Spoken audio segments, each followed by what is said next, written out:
As we are gathered here today, we thank the Lord kasi ginather niya tayo. And as we are celebrating the Lord's Day, hindi na naman tayo nagbubulog-bulagan sa nangyayari sa paligid natin. So we must pray for our nation. Pero isang tabi muna natin kung ano yung mga nababasa natin sa Facebook o ano yung mga emosyon natin sa whatever that's happening in our world today. Kasi we need to receive the Word of God first so that we will be able to respond better sa mga nangyayari sa atin. Mga kapatid, let me ask you a question. How do you practice your religion?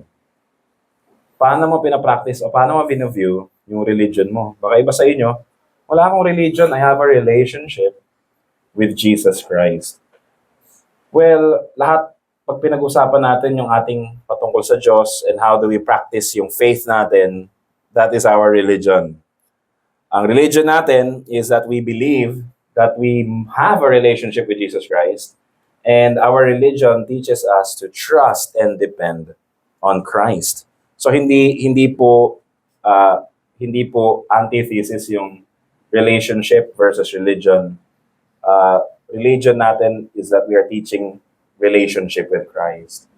Pag merong antithesis, because there are theologians na nagsasabi ng ganong contrast ng relationship versus religion, they just basically mean na yung religion ay just practices and something that they must do. Pero mga kapatid, let me ask you this question, knowing na lahat tayo inescapable yung religion.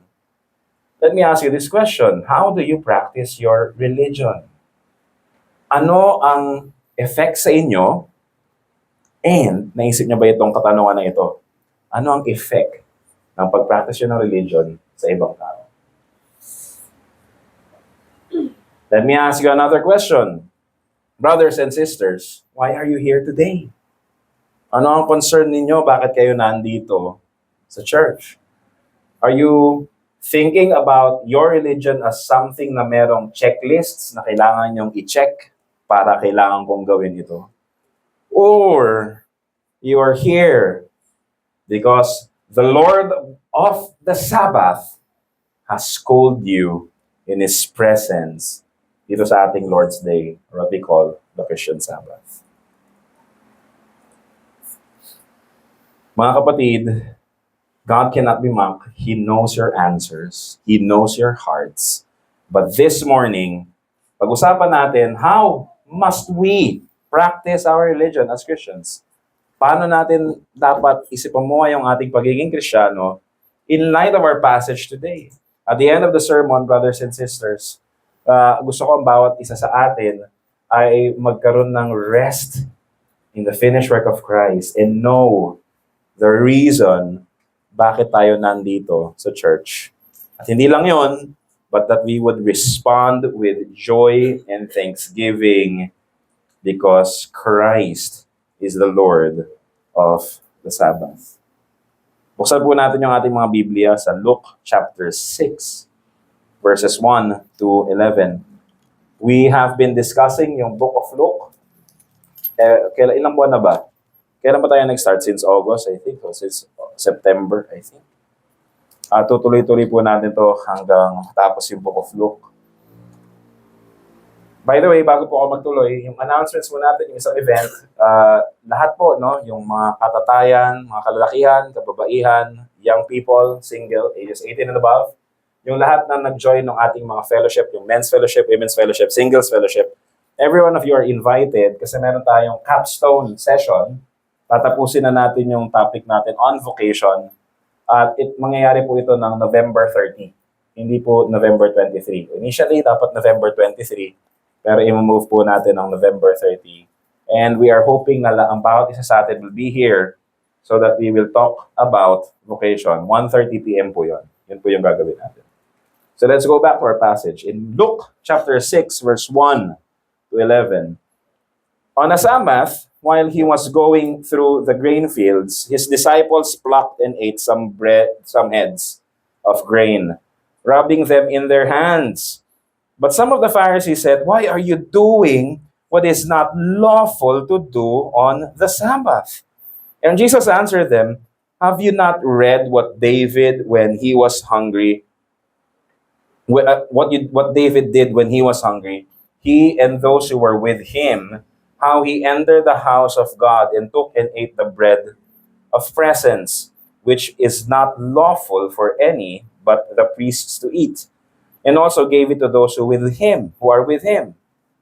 And he said to them, the Son of Man is Lord of the Sabbath. Verse 6, on another Sabbath, he entered the synagogue and was teaching a man. And a man was there whose right hand was withered. And the scribes and the Pharisees watched him to see whether he would heal on the Sabbath, so that they might find a reason to accuse him. But he knew their thoughts and said to the man with the withered hand, come and stand here. And he rose and stood there, and Jesus said to them, I ask you, is it lawful on the Sabbath to do good or to do harm, to save life or to destroy it? And after looking around at them all, he said to him, stretch out your hand. And he did so, and his hand was restored. But they were filled with fury and discussed with one another what they might do to Jesus. God bless the reading of His Word. Tayo po ay manalangin. Lord, we thank you for your faithfulness sa umagang ito. We thank you for bringing us here. We thank you because you are the Lord of the Sabbath. And I pray that as we study your word, as we hear your word proclaimed to us, as you speak to us through your word, may you reveal to us why is it so important for us to know that you are the Lord of the Sabbath. Samahan niyo po kami, and we know that your presence is here, that you're speaking to your people. May you be glorified, O Lord. In Jesus' name we pray. Amen. Amen. Sa passage na binasa natin ngayon po, sa Luke chapter 6, verse 1 and 2, there are characters na pwede natin tignan. One, the disciples, together with Jesus Christ. Sa scenario number 1, si Jesus ay naglalakad sa grain fields together with his disciples. At ano ang ginawa ng disciples niya? During Sabbath, ang ginawa nila ay kumuha sila ng grain. Nag-harvest, no? Tapos ang sabi ng mga Pharisees, so meron kang character number 3, Pharisees, bakit yung ginagawa yan? Ibawal yan sa law natin. And then galit na galit sila.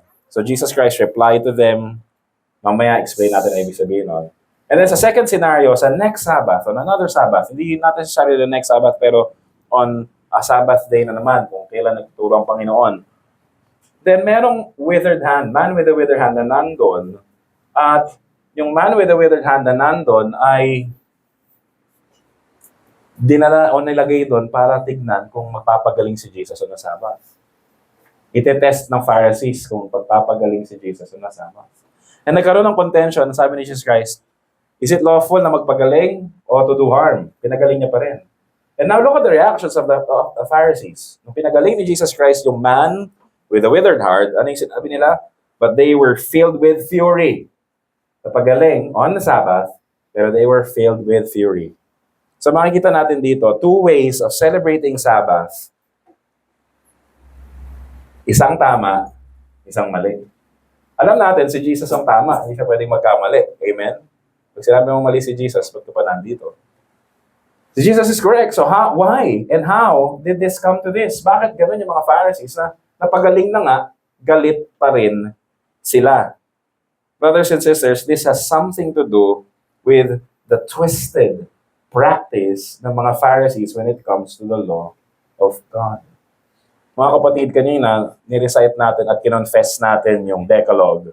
At ano yung sabi sa fourth commandment? Ano yung sabi sa fourth commandment? Love your mother and father, yun ba yan? Sabi sa fourth commandment, keep the Sabbath day holy. For 6 days you shall work, and on the 7th day, you shall not work. So, itong law na ito, binigay sa Israel as a covenant ni God, na ito yung mga ways na nalakaran ninyo, and may 10 commandments tayo. If you are attending yung ating afternoon service, yung ating catechetical preaching, yung ating sermon sa hapon, tapos na sa 10 commandments, we are now in the series of prayer. So, alam nyo na okay, ganun pala yung Sabbath. Sabbath was given to Israel as a nation. Binigay sa kanya. Nire-institute ni Lord sa kanila. So that they would walk on these 10 commandments, they would walk on these commandments So that they would know na hindi nila kaya i-perform lahat ito perfectly, and that they would desire na kailangan nila ng Savior. That is the first use of the law. Pero tignan natin, the Pharisees were really interpreting the Sabbath day in its strictest sense. Bawal mag-work during Sabbath. And pag sinabi natin Sabbath, we're talking about Saturday sa ating calendar dito. So, pumitas kayo ng grain, ng wheat. Bawal mag-work during the Sabbath kasi pumitas kayo. Bawal yan. Nagpagaling. Nagpagaling ka na may sakit. Nagtrabaho ka during Sabbath. Bawal yan. Dapat patayin ka. So the instruction of, or the idea of the Pharisees is, bakit nagkamali si Jesus? Bakit unrighteous si Jesus? Why is Jesus Christ violating the Sabbath? Mga kapatid, meron po kasi yung kinalaman sa kung sino yung Pharisees. Who are the Pharisees? Sino po ba ang Pharisees? Madalas siguro natin naririnig, masyado naman yung maalam sa Bible. Ang sasabihin niya sa atin, ba't nyo ginagawa to? Nasa Bible ba yan? Pharisaical masyado yan. Mga kapatid, when we were in our previous context bilang simbahan, naalala ko nung nagko-correct tayo ng mga maling practices sa church. For example, bakit natin kinakanta to? Dapat hindi natin kinakanta to. Bakit niya pinapatalon yung mga tao? Hindi naman dapat tumalon lahat ng tao. And then isa-cite natin yung scriptures and sasabihin na masyado ka namang pharisaical. Ganun yung gamit ng term before. Pagka nagninita ka ng nasa Bible, sabihin sa'yo, masyado kang legalistic, hindi naman ganyan. Dapat masaya lang tayo lahat. Well, one, that accusation is baseless. Kasi kung believer ka, dapat wala tayong ibang desire kung hindi sumunod sa scriptures. Tama po ba? So okay, makikita natin, sabi ng law, sabi ng scripture, 6 days you shall work, and then on the 7th day you shall not work. So kung serious ka sa scripture, dapat wala. Dapat hindi mo gagawin yon. Brothers and sisters, did Jesus Christ violate the Sabbath? Nag-work ba yung mga disciples niya during the Sabbath? Kumuha ng grain? Work ba yon? So bigyan ko kayo ng mga reasons bakit ganun yung reasoning ng mga Pharisees. So buksan natin yung mga Bibles natin. Lipat tayo ng verses Tingnan natin to. Buksan natin yung Bible natin sa Exodus 35 to 23. 35 to 23. Tingnan natin Exodus chapter 35 to 23.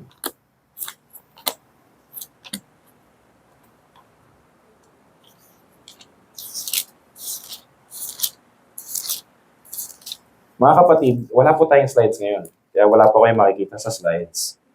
Kaya kailangan po may Bible kayo. Kung wala kayong Bible, meron pong e-Bible. Kung kailangan niyo po ng Bible, meron tayong Bible sa likod nandun. Makihingi na lang po kayo kay Benedict if you need Bible.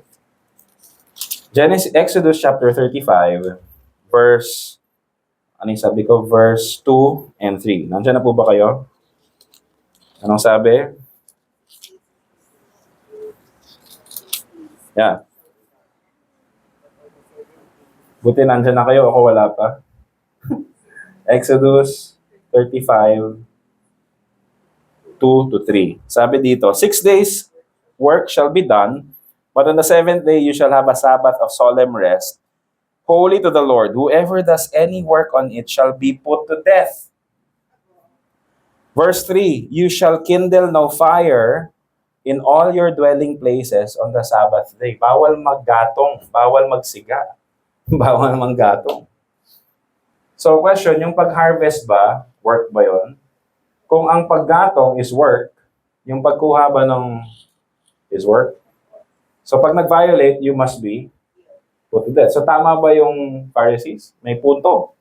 Meron silang legal grounds. Meron silang, hindi sila nag-baseless accusations. Meron silang, sabi sa ating saligang batas ng Exodus 35, verse 2 to 3, di ba? So meron silang basis.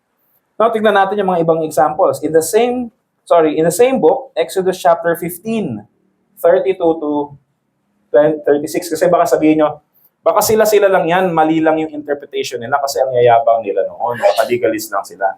So punta tayo ng Exodus chapter 15, verse 32 to 36. Exodus chapter 15, verse 32 to 36. Oh, mali. Numbers pala. Kasi naman numbers pala yun. Numbers 15, 32 to 36. Nandiyan na po kayo, nandito na ako, and I will read it. While the people of Israel were in the wilderness, they found a man gathering sticks on the Sabbath day. Ano ginagawa? Nag-gather ng sticks. And those who found him gathering sticks brought him to Moses and Aaron and to all congregation. So, ano kayang gagawin ni Moses and Aaron? Verse 34, they put him in custody, nakakulong, because it had not been made clear what should be done to him. Anong gagawin natin dito? Nag-gather siya ng sticks on a Sabbath day. Ano sabi?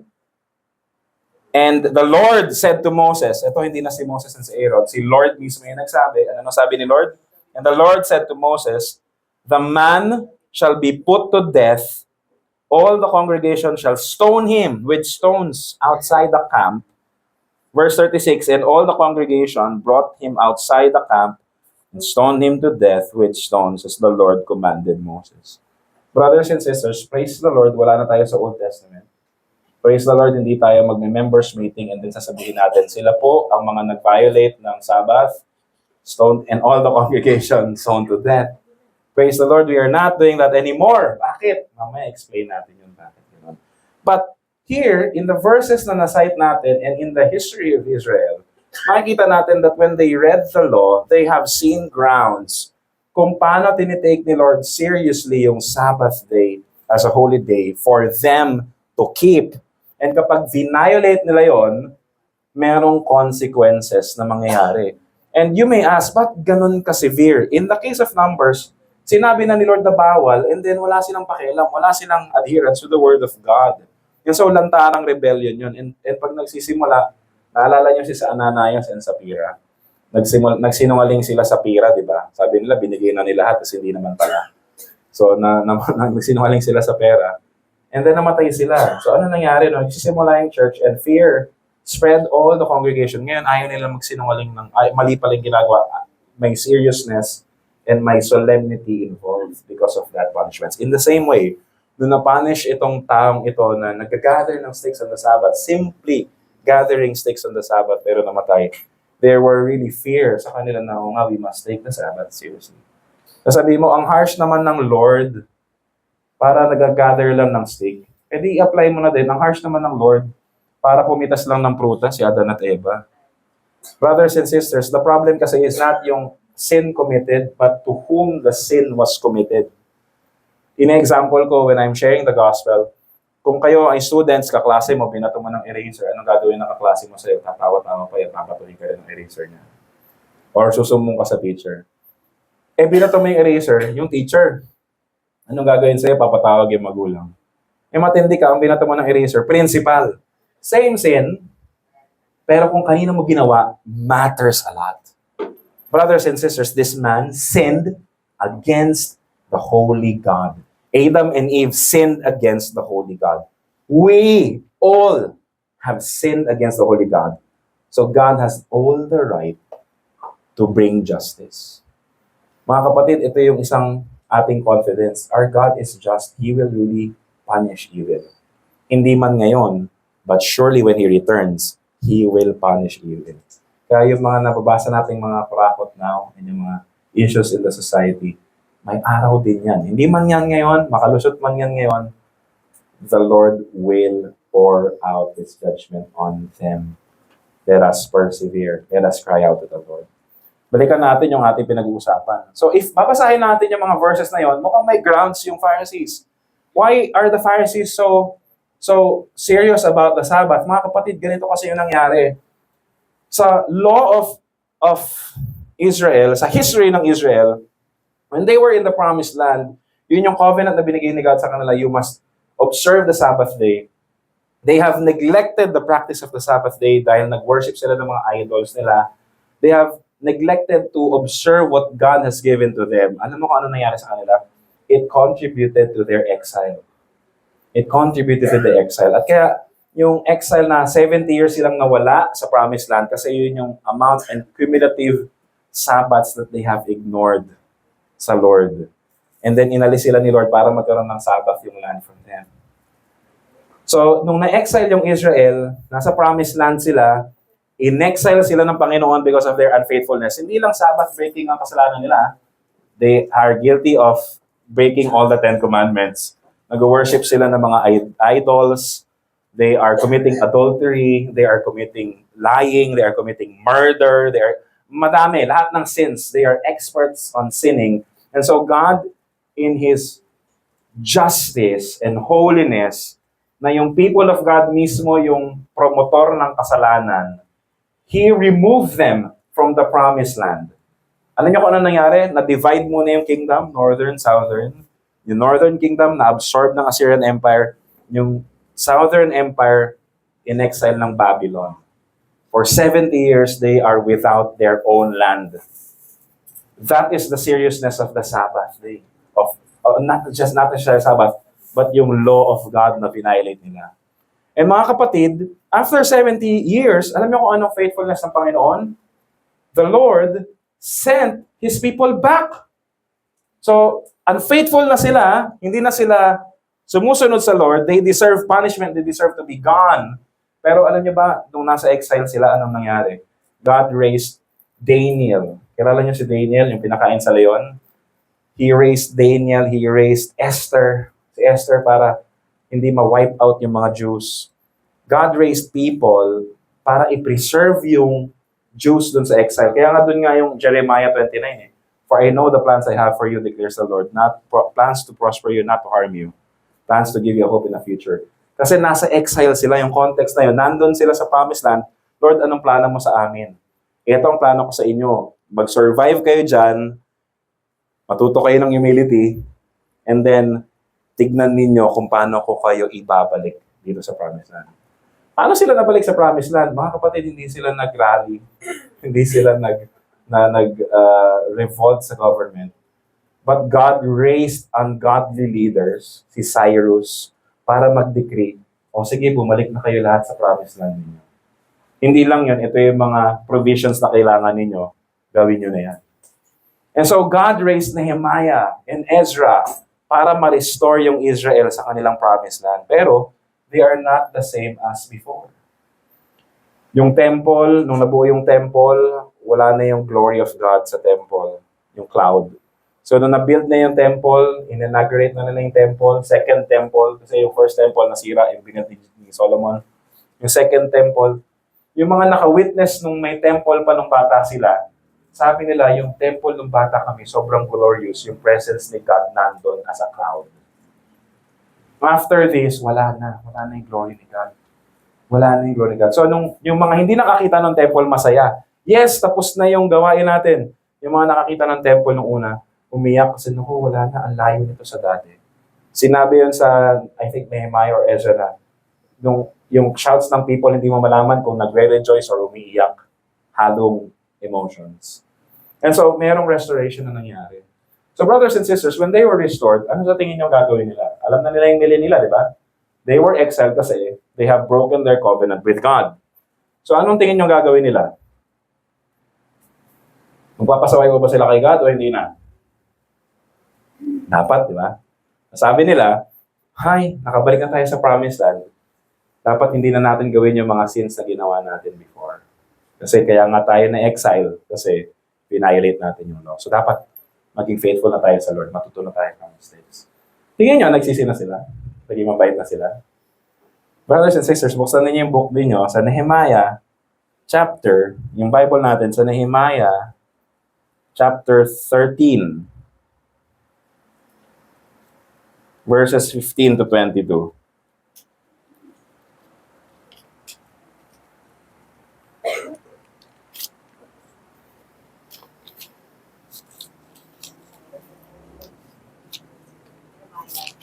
Nehemiah chapter 13.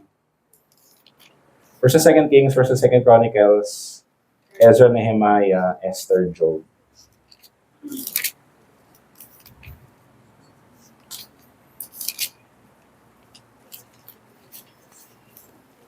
Nehemiah chapter 13, verse 15 to 22. In those days, si Nehemiah yung nagsasalita nito, nagsusulat. In those days, I saw in Judah people treading winepress on the Sabbath and bringing in heaps of grain and loading them on donkeys, and also wine, grapes, figs, and all kinds of loads, which they have brought into Jerusalem on the Sabbath day. And I warned them on the day when they sold food. Tyrians also, who lived in the city, brought in fish and all kinds of goods and sold them on the Sabbath to the people of Judah in Jerusalem itself. Then I confronted the nobles of Judah and said to them, "What is this evil thing that you are doing, profaning the Sabbath day? Did not your fathers act in this way, and did not our God bring all this disaster on us and on this city? Now you are bringing more wrath on Israel by profaning the Sabbath." As soon as it began to grow dark, the gates of Jerusalem before the Sabbath, I commanded that the doors should be shut and gave orders that they should not be opened until after the Sabbath. And I stationed some of my servants at the gates, that no load might be brought it in on the Sabbath day. Then the merchants and sellers of all kinds of wares lodged outside Jerusalem once or twice. But I warned them and said to them, "Why do you lodge your outside the wall? If you do so again, I will lay hands on you." From that time on then, they did not come on the Sabbath. Then I commanded the Levites that they should purify themselves and come on guard the gates to keep the Sabbath day holy. Remember, this is also in my favor, O my God, and spare me according to the greatness of your steadfast love. Sinarado yung pinto para walang bentahan ng mga pagkain during Sabbath. Kasi common sense nga naman, na-exile tayo because we have violated the laws. Tapos ngayon, binalik na tayo ni Lord, gagawin pa natin yun. So, titignan natin, may basis. So, yung Pharisees, somehow, inherited itong ganitong consciousness. Ayaw na namin ma-exile. Let us perfect the law. Kaya tayo ganito kasi hindi natin sinusunod yung law. Kaya tayo ganito kasi hindi natin sinusunod yung salita ng Diyos. Dapat sundin natin, dapat gawin natin. Maganda naman maganda naman yung intention, tama po ba? Kaso ang problema, not all good intentions are correct. Kasi tayo bilang human beings na nagkasala sa Panginoon, tamang-tama yung sinabi ni John Calvin na our hearts are factories of idol worship. Ang human heart is an expert of creating your own idols. Gagawa tayo ng dahilan on our own, gagawa tayo ng mga way na yun yung magiging pinaka-importante sa atin, magde-define sa atin, and then yung something good na binigay ni Lord sa atin, we are so great in corrupting everything.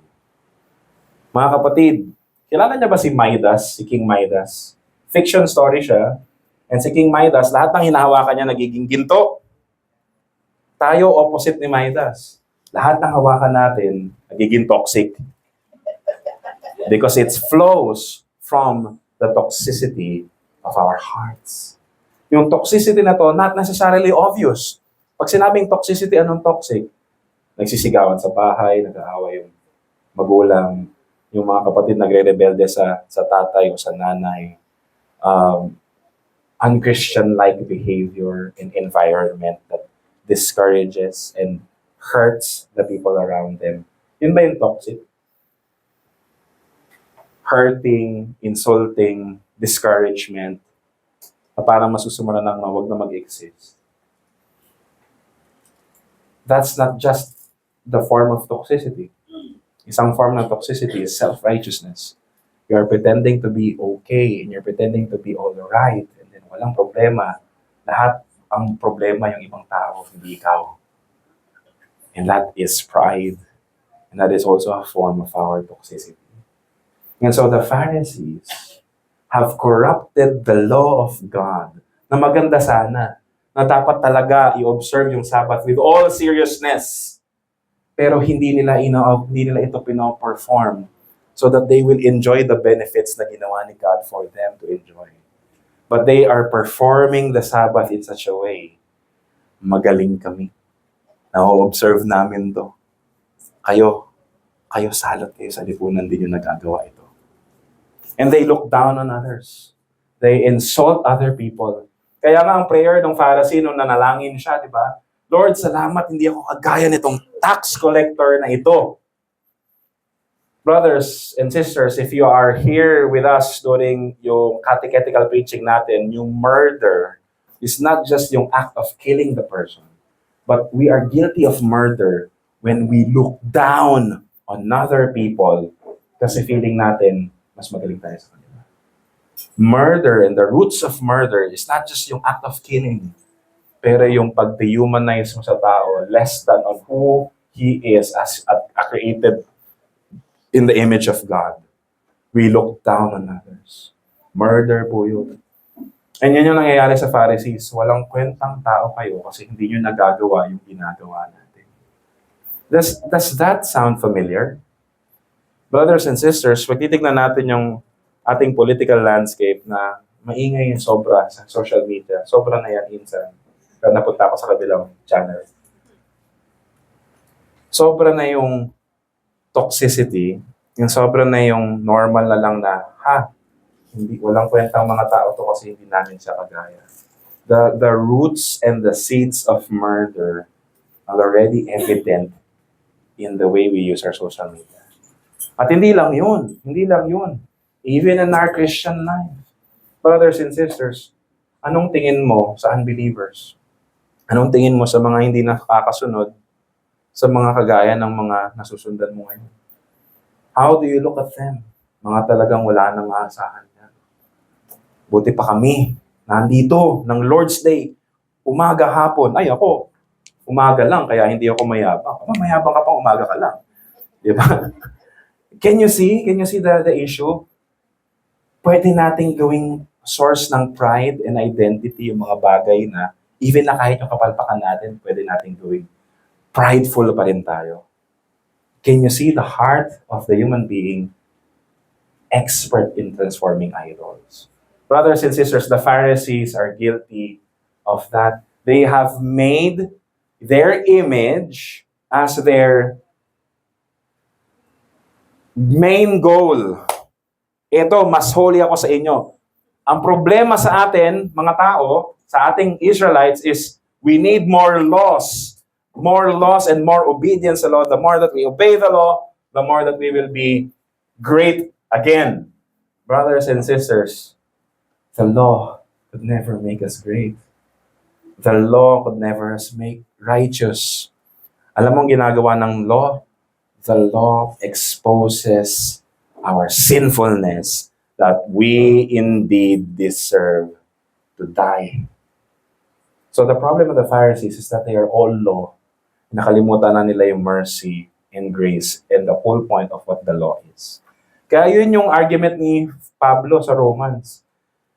Hindi yung padamihan tayo na nagagawa ng law that makes us righteous, but we are made righteous by the righteousness of Jesus Christ.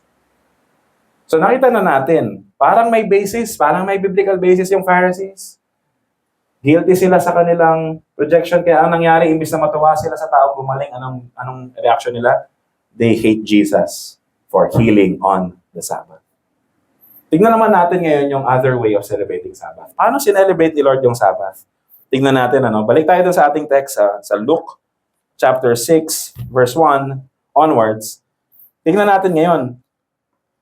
Nung inakusahan yung mga disciples ng ba't kayo nagtatrabaho during the Sabbath, dapat patayin kayo, kumuha kayo ng grain fields eh.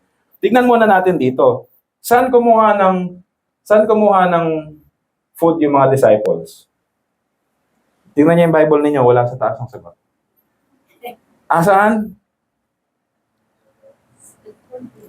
While he was going through the grain fields, his disciples plucked and ate some heads of grain, rubbing them in their hands. Nakita niyo kung ano nangyari? Lalakad sila, dadaan sila sa grain fields. Paano kaya ang ginawa ng mga disciple na yun? Uy, pagkain. Kumuha. Tama. Sa kanila ba yun? So nagnakaw sila, thou shalt not steal. Mga kapatid, babalikan niyo yung law.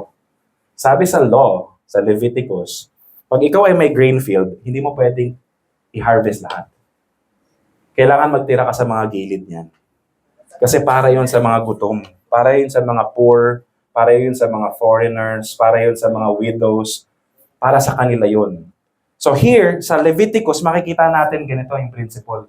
Lahat ng blessing na ini-enjoy mo, hindi ikaw ang end result.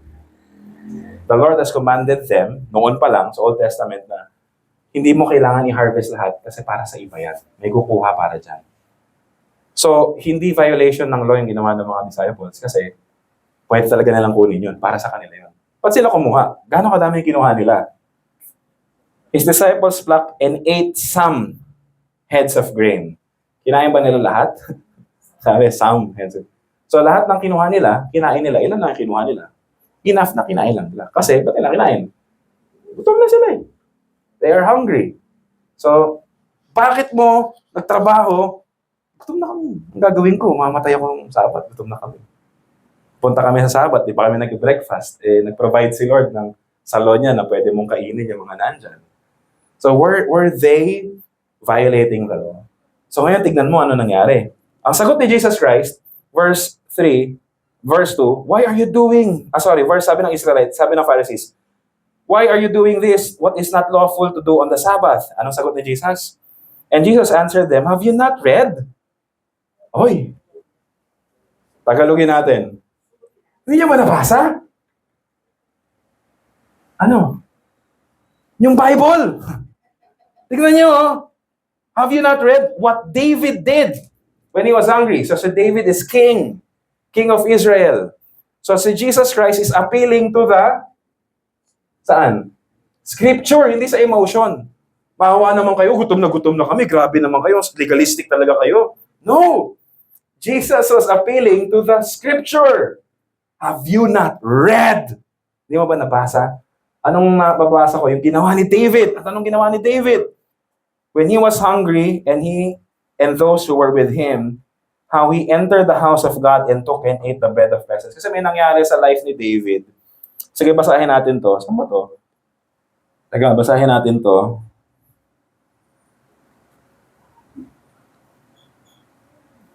Basahin natin sa 1 Samuel 21, 3-6. 1 Samuel 3-6. 1 and 2 Samuel, 1 and 2 Kings, 1 and 2 Chronicles. 1 Samuel 21, 3-6. Tingnan natin ano nangyari kay David.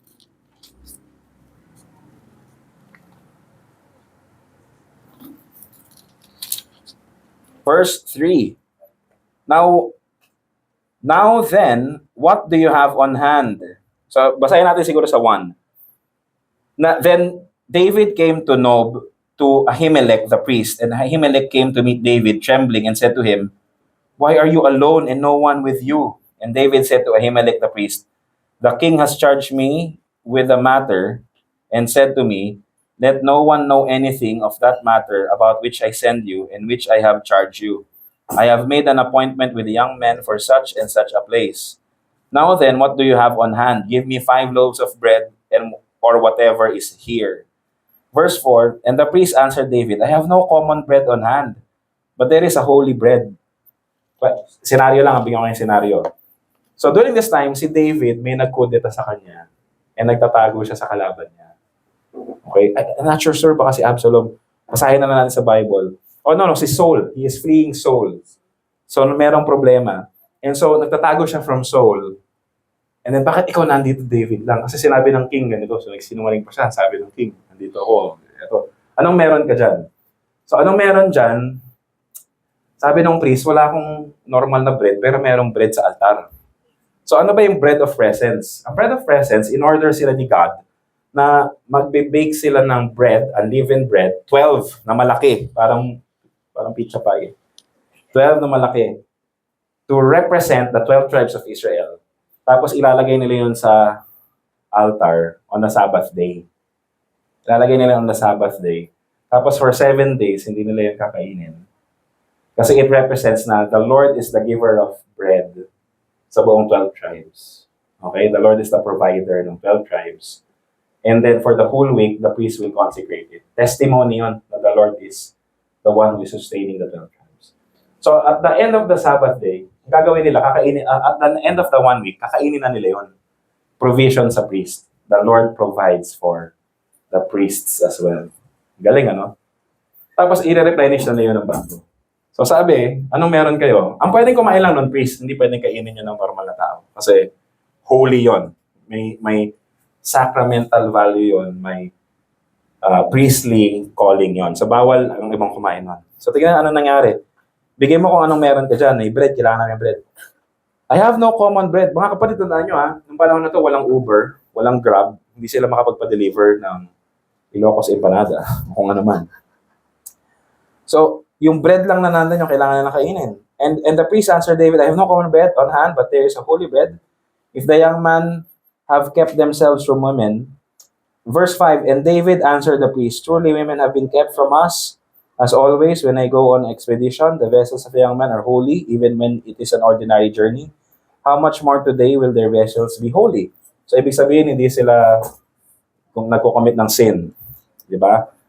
Okay, so sabi nga, yeah, so walang problema doon, walang issue. So the priest gave him the holy bread, for there was no bread there, but the bread of the presence, which is removed from before the Lord to be replaced by hot bread on the day it is taken away.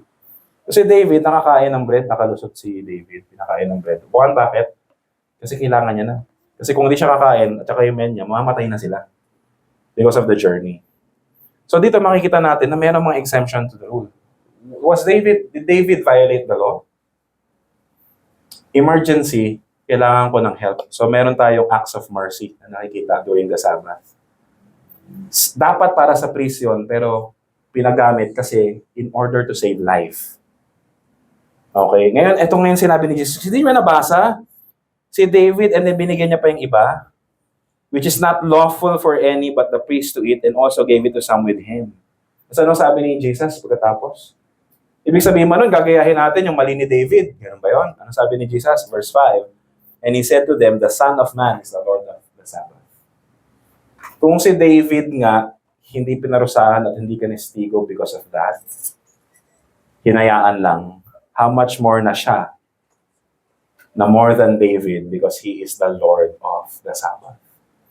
So mga kapatid, anong ibig sabihin that he is the Lord of the Sabbath? He is the Lord of the Sabbath kasi one, he is the right one to interpret what Sabbath means, and he is the one who shows us to bring us or to whom the Sabbath points to.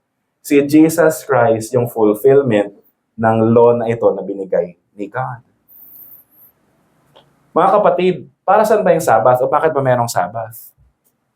The Pharisees were so zealous to obey yung kinumand ni God sa law. Pero mga kapatid, sa pagbabasa niyo ng Bible, kailan ba nagkaroon ng Sabbath? Saan unang kinumand? Saan ba unang kinumand sa Exodus? Pero kailan nagkaroon ng Sabbath? Buksan niyo yung Bible sa inyo sa Genesis chapter 2, verses 1 to 4. In Genesis chapter 2, verse 1 to 4, tignan natin. Para po sa mga nalilito, ang Genesis po ang pinakaunang book ng Bible. Genesis 2, verse 1 to 4. Verse 1. Thus the heavens and the earth were finished, and all the hosts of them. And on the seventh day, God finished his work that he had done. And he rested on the seventh day from all his work that he had done. So God blessed the seventh day and made it holy, because on it God rested from all his work that he had done in creation. Ang una nag-celebrate ng Sabbath, si God. When He created the heavens and the earth. Kaya mga kapatid, meron kang 7 days of the week. Hindi 6 days. Kasi yung 7th day, nilaan niya talaga for it to be holy, for it to reflect His holiness, for it to reflect His finished work. Tapos na. Complete na. Everything is very good. Ang design sa atin bilang human beings, di ba, pag ikaw pagising mo sa umaga, yung kinreate ni God yung man, ang unang araw na sumunod sa kanya, Sabbath day na agad. So first day ng man yung Sabbath. First day of the week ng man yung Sabbath. Pero yung sa time ni God, 7th day yung Sabbath. So brothers and sisters, Man was created to celebrate it nakasama ang presence ni God. For man to know who God is. Sa ibang chapter, sa ibang book sa scripture, sa Mark, sinabi ni Christ na man was not created for Sabbath, but Sabbath was created for man. Para ma-enjoy ng man yung rest, ma-enjoy ng man yung presence with God. So, created design ni God yung Sabbath. We are not created to work 24/7. Kaya mga kapatid, kung may business kayo at ang pangalan ng business niyo ay 24/7, let me remind you, hindi kayo Christ. Hindi kayo God. Ano lang kayo? 9-6. 9 to 5. 9 hours yun, di ba? 8 hours, 8-6 lang. 8 hours of work, 6 days a week. Kung gusto mong magtrabaho ng Sabado. But brothers and sisters, we are created with limitations. We are created na hindi tayo mag-perform ng work. We must work hard. Pero we are not designed without rest. When God created us human beings, dinisign niya tayo that we must stop working kahit one day. Yan ang design ng Lord para sa atin. That one day, wala tayong burden na bubuhatin. One day, we will replenish our bodies, we will replenish our minds, we will enjoy the presence of God. When God designed us, kasama yung design for us to rest. Brothers and sisters, so merong Sabbath sa creation before the fall. Ano nangyari? Sin interrupted that Sabbath rest. Kasi, ang question, si Adam and Eve ba nag-enjoy sila ng Sabbath after ng creation na yun? No. Nung nagkasala si Adan at Eva, Sabbath, yung eternal Sabbath, rest with the Lord, yung gift ni God na wala kayong gagawin but to rest, was interrupted by sin. Sin distorted the design of God for us to rest in the presence of God. Nung pumasok yung sin sa mundo, na-break yung Sabbath. Na-break yung Sabbath in the presence of God. And so ito yung kwento ng humanity. Hindi lang tayo nawala sa Eden, hindi lang natin nawala yung tree of life, hindi lang natin nawala sa presence ni God, but we have also lost our Sabbath as Christians. As fallen human beings. We have lost the Sabbath. And so anong ginagawa ni God all throughout history? When God selected yung Israel para maging people niya at binigay niya na observe the Sabbath, we can see na nire-restore na ni God unti-unti yung Sabbath na nawala sa tao. Kaya niya gustong i-observe niya yung Sabbath kasi ito yung design ninyo, ito yung nawala sa inyo because of sin, at ito yung binabalik ko. Kaso ang problema, brothers and sisters, kahit na meron ng law na nagsasabi na dapat mong sundin ito, the problem of human beings is not yung actual performance of the law, but our hearts are still far away from God. Kahit na meron ng law na nagbabawal na pagka hindi ka nagsabat, papating ka. Kahit na anong fet ang gawin mo, the heart of the human being still longs for other things. Yun yung problema. The problem is not we need more laws. The problem is we do not want to follow the law of God. So anong ginawa ni Jesus Christ? Christ came to fulfill what we cannot accomplish. Anong ginawa ni Christ dito? I am the Lord of the Sabbath. I am the fulfillment ng rest na hinihingi ninyo. Ano yung Sabbath? Rest in the presence of God. He is the one who will restore us in the presence of God. Anong ginawa ni Jesus Christ? He lived a perfect life. He died for your sin and my sin. He was crucified, He was buried, and He was raised from the dead. It is through Him that we can have access in the presence of God and rest in Him. Kasi yun yung fulfillment ng mission ni Jesus Christ. To restore us to the Sabbath rest, to the true Sabbath rest. Kaya siya yung Lord of the Sabbath. Brothers and sisters, tingnan niyo kung ano nangyari sa susunod na passage. How did Christ observe the Sabbath? Pinagtanggol niya yung mga disciples, sinabi niya, legitimate yung acts of mercy, gutom. Hindi mo dapat pinagbabawal gutom. Pero ibang work, of course, they should not,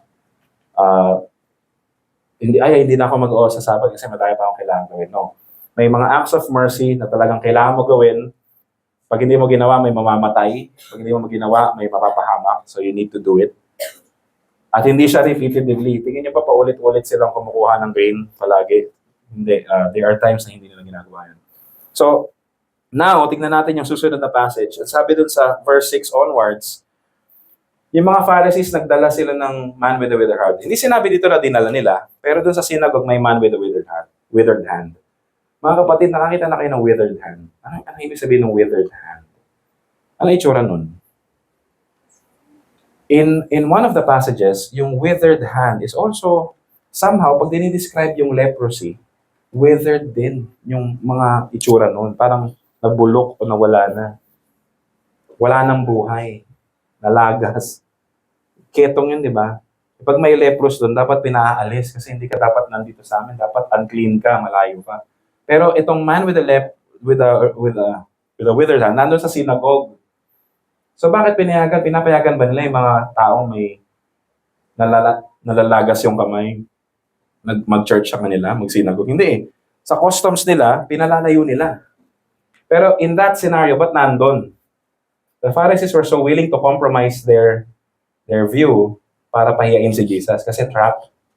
So naglagay sila ng man with a withered heart na nandun to trap Jesus. Pagagalingin niya kaya? Pagagalingin niya kaya? Pag pinagaling niya, dapat patay ito si Jesus. Kasi nagtatrabaho ng Sabbath. Grabe, no? So they are using someone who is weak, who is in need of rescue, para maging kasangkapan ng kanilang kasakiman. Anong ginawa ni Jesus Christ? Pinagaling yung man with a withered hand. Brothers and sisters, tignan niyo yung mga kamay ninyo. Is it withered? Hindi. It's okay. Pero Jesus Christ restored the hand of the man na merong withered hand on the Sabbath day. Ano nangyari doon sa tao na yun? Tingin mo, he was made complete again. What he lost, it was restored to him. Tingin nyo ano kaya magiging reaction niya? Dapat patayin si Jesus on the Sabbath. Ganon? No, that person will be thankful because the Lord healed him on the Sabbath.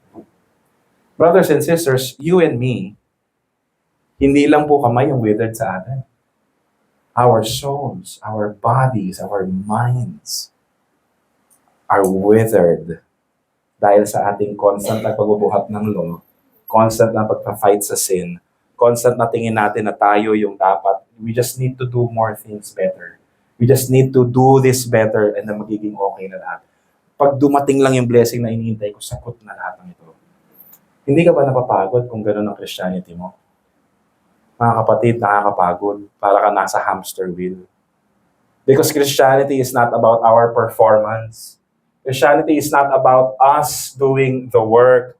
Christianity is about Christ restoring what was lost in us.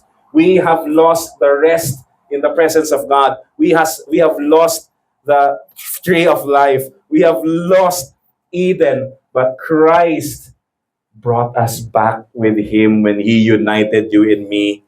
And now we are free in the presence of God. And we have rest. Bakit? Kasi in the presence of God, ano sinasabi? It's not because of what you have done. It's because of what Christ has done for you. Brothers and sisters, sa storya na ito, yes, iba sa atin parang Pharisees na may checklist. But in this case, we are also like the man with the withered hand na kailangan natin si Jesus to heal us on the Sabbath and restore what was lost to us. Brothers and sisters, when Christ resurrected from the dead, anong araw siya nag-resurrect? Sunday. He resurrected on the Sunday. Kaya nga natin tinatawag na Lord's Day yung Sunday. Because after 3 days, He was raised from the dead. And brothers and sisters, when Christ was raised from the dead, ito na yung hudyat that Christ is restoring us to the Sabbath that we lost.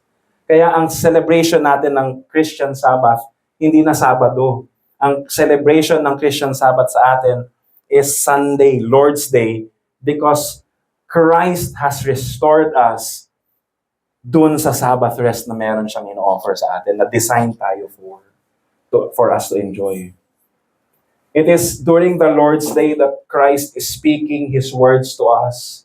It is during the Lord's Day that Christ is speaking and feeding your souls. It is during the Lord's Day that Christ is killing your pharisaical tendencies na feeling mo mas magaling ka sa iba. It is during this Lord's Day that you are being crushed by the law, but raised from death to life by the power of the Spirit, as Christ, who is the Lord of the Sabbath, is with us today.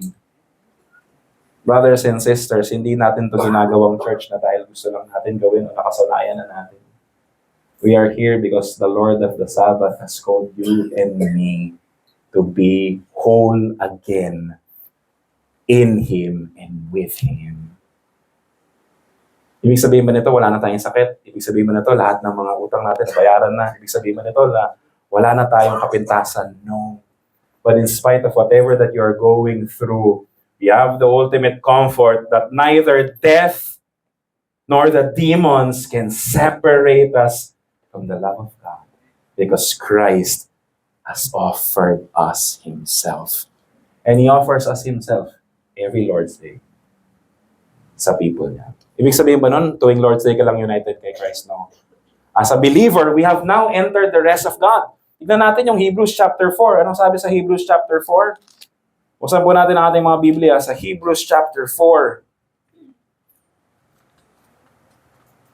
Hebrews chapter 4. Verse 3. For we who have believed enter that rest, as He said, as I swore in my wrath, they shall not enter my rest, although His works were finished from the foundation of the world. Brothers and sisters, meron mga hindi nakapasok sa rest ni God hanggang ngayon, kahit mga Hudyo sila, because they have refused to believe Christ. But we, believers who have believed na si Christ purchased us by His blood, that Christ came to restore us and to kill our old selves and to make us new, we have entered that rest. Kasi alam natin, it's not about our performance anymore. It's about the finished work of Christ. Yun na, yung ultimate performance, si Christ. Brothers and sisters, we are enjoying God's rest. Kaya every Lord's Day, hindi ibig sabihin nito na, oy, wala na yung mga rules na hindi na dapat 6 days you shall work and then the 7th day you shall not work. Tapos na pala so hindi na ako mag-work. Brothers and sisters, ito yung Sabbath, ito yung Christian Sabbath. You need rest. Your body needs rest. Your soul needs rest. Every week, ginugulpi ka ng temptation ng mundo. Every week, tinatempt ka ni Satan. Before ka matulog, I know, many of us are doubting, safe ba talaga ako? Sasabihin ni Satan, talagang sama-sama mo. Or, some of us are tempted na, wala ka ng kapintasan, okay ka na, mas mabuti ka nga, ikipag sama-sama pa. We are either deluded in self-righteousness. We are constantly struggling with those two things. It is in the Lord's Day that we know that we are nothing, but we are loved by the Lord and we are affirmed in Christ. Kailangan natin yung Lord's Day to be reminded and to celebrate that rest. At hindi lang every Lord's Day yung rest. We are resting Monday, Tuesday, Wednesday, Thursday, Friday, Saturday. We are resting knowing na meron tayong trabahong hinaharap, but knowing that Christ has loved you with an everlasting love, and that changes everything. And then on the Lord's Day, sama-sama tayo na iba-iba yung pinanggalingan, but we are gathered by God to join Him in His rest. Mga kapatid, merong warning yung Hebrews. Merong warning yung Hebrews. Verse 6, since therefore it remains for some to enter it, and those who are formerly received the good news fail to enter because of disobedience, again, He appoints a certain day today, saying, through David, so long afterward in the words already quoted, today, if you hear His voice, do not harden your hearts. Do not harden your hearts. Merong mga nag-fail, narinig ng message ng gospel, pero they still fail to enter the rest. Why? Kasi they have stiffened their necks and ayaw nila makinig sa calling ni God. And so, brothers and sisters, as we have heard the gospel this morning, bilis ng panahon, evening agad. As we have heard the gospel this morning, let us not harden our hearts. Admit that we need God. Admit that we need to be dead in our sins and be raised in Christ. And Christ can only do that to us. We need His mercy and Brothers and sisters, for our conclusion, Let us not harden our hearts to the Lord. Pero tanongin natin, balikan natin yung tanong natin, how do you celebrate the Lord's Day? How do you celebrate your religion? Is it because checklist lang? Or your celebration brings life? Brings life to you kasi you're celebrating Christ. Brings life to others. Bakit? Kasi ganito ang ka-realization niyan, brothers. Ito ang reality niyan. Tayo lahat weak, pero tayo lahat binibigyan ng grace ni Lord. And as we gather on the Lord's Day, this is a perfect opportunity for us to serve one another in love. And anong basis ng service natin? Hindi checklist na nagsaserve ako. Ang service ng checklist, ang points ng pagsaserve natin sa isa't isa is this. I have been given the grace of God para punan yung mga kakulangan ng mga kapatid ko.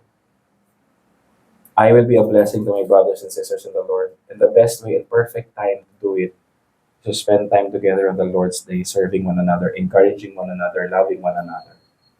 Yung grace na binibigay sa atin ni Lord mitigates the effects of sin sa buhay natin. Mitigates the effects of sin in our broken lives so that by the grace of God, we are being made whole by Christ and we are instruments of helping others to be whole by the power of the Spirit as we share Christ with them. Our Christianity is very beautiful because our Lord is the Lord of the Sabbath, who not only restores the sick, but He brings life. May we abound with good works and may we be filled with life in Christ who is our Savior. Tayo po ay manalangin. Lord God, we thank you for restoring the Sabbath rest sa amin. We ask for forgiveness dahil hindi pala namin, marami pa kaming ginagawang bagay that we take for granted the rest that you have won for us. Lord, I pray for our church that we will grow in the knowledge of your grace, to know how much of a sinner we are and how much we are in need of your rest and rescue. And to know that the great deliverance na binigay niyo sa amin so that we will be fueled with gratitude in our obedience. May our practice of religion bring life to us, hindi dahil magaling kami, but because we are benefactors of the finished work of Christ. And that may we be an instrument of wholeness sa ibang tao as we share the beauty of Christ to them. Lord, kumilos po kayo sa aming simbahan. Teach us to be a church that rests in your faithfulness. Deliver us from our idols, O Lord. In Jesus' name we pray. Amen and amen.